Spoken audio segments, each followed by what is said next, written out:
नमस्कार, मैं सैयद अख्तर श्री अरविंदो सोसाइटी की ओर से आपका बहुत बहुत स्वागत करता हूं। आज हम शिक्षा में शून्य निवेश नवाचार कार्यक्रम ZIIEI द्वारा संकलित रोचक व अभिनव नवाचारों के बारे में आपको बताएंगे। हम इनोवेटिव पाठशाला के अंतर्गत NCERT के कक्षा 5 की हिंदी भाषा की पुस्तक रिमझिम के पाठ 3 खिलौने वाला के एक नवाचार मेडिटेशन का इस वीडियो में क्रियान्वयन करेंगे। हम आशा करते हैं कि आप इस वीडियो को देखने के बाद इस नवाचार तकनीकी को अपने विद्यालय व कक्षा में अवश्य क्रियान्वित करेंगे।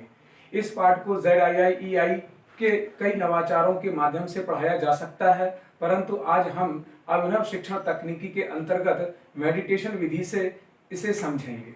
तो चलिए सबसे पहले पाठ का सार समझते हैं। इस कविता के माध्यम से बालक अपनी माँ से कहना चाहता है कि भिन्न भिन्न प्रकार के खिलौनों को देख करके उसके मन में भी उसे लेने की इच्छा जागृत हो रही है। तुमने मुझे पैसे भी दिए हैं कि कोई मैं मनपसंद खिलौना ले लूं। मैं सोचता भी हूं कि तलवार या तीर कमान ले लूं और जंगल में जाकर के श्री रामचंद्र जी के समान राक्षसों से युद्ध करके उन्हें मार भगाऊं। तुम कहोगी तो हंसते हंसते वनवास भी स्वीकार कर लूंगा, लेकिन माँ कहीं भी तुम्हारे बिना मन नहीं लगेगा। अतः मेरी सबसे बड़ी इच्छा यह है कि मैं तेरे आंचल की छांव में ही रहूं, क्योंकि तेरे समान गोद में बिठाकर मुझे कोई कहाँ प्यार करेगा। आइए अब नवाचार की नवीनता को समझते हैं। आज के इस नवाचार में मेडिटेशन के माध्यम से पाठ की अवधारणा पर ध्यान केंद्रित करते हुए पढ़ाए जाने वाले विषय से छात्रों का संबंध स्थापित करना व उसकी कल्पनाशीलता के साथ साथ बेहतर समझ को विकसित करना है। नवाचार क्रियान्वयन प्रक्रिया। इस नवाचार की सहायता से खिलौने वाला पाठ के नाम के साथ साथ संज्ञा, क्रिया, शब्दावली, सृजनात्मक लेखन आदि का निर्माण कर सकते हैं। इस प्रक्रिया ध्यान विधि के द्वारा छात्रों से सांकेतिक प्रश्नों का उपयोग करके संभावित उत्तरों के आधार पर निर्माण नामक अवधारणा भी विकसित कर सकते हैं।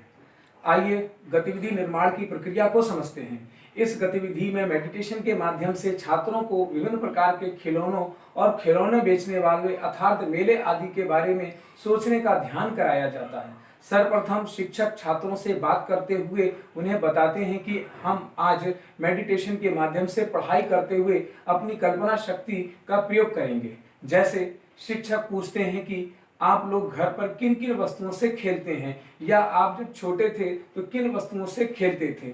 छात्र बड़ी शालीनता से शिक्षक के प्रश्नों के उत्तर देते हैं। आइए अब मेडिटेशन प्रक्रिया का पालन समझते हैं।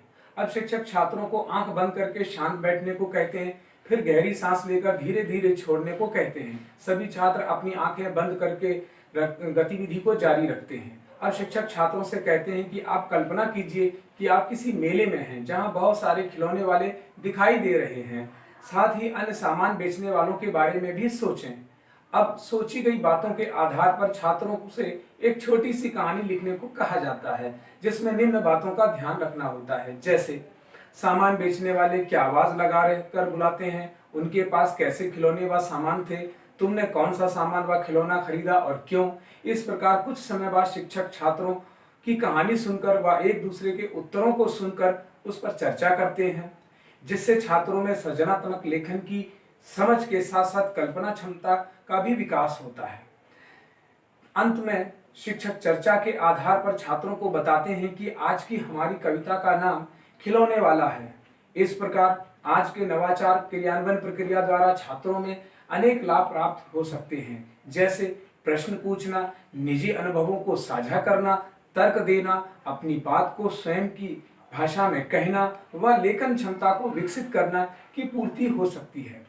इस प्रकार इस नवाचार से NCF 2005 में उल्लेख किए गए निर्देशों के अनुसार बिना पुस्तक के भी छात्रों को अध्ययन कराया जा सकता है। यह नवाचार आपको कैसा लगा? हम ऐसे दिलचस्प नवाचार आपके लिए लाते रहेंगे।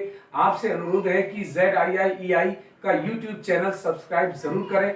अगर ये वीडियो आप Facebook पर देख रहे हैं तो हमारा Facebook पेज भी लाइक करें और नीचे दिए गए लिंक पर क्लिक करके इनोवेटिव पाठशाला के ऐप को डाउनलोड कर सकते हैं। इस वीडियो को देखने व लाइक करने के लिए बहुत बहुत धन्यवाद।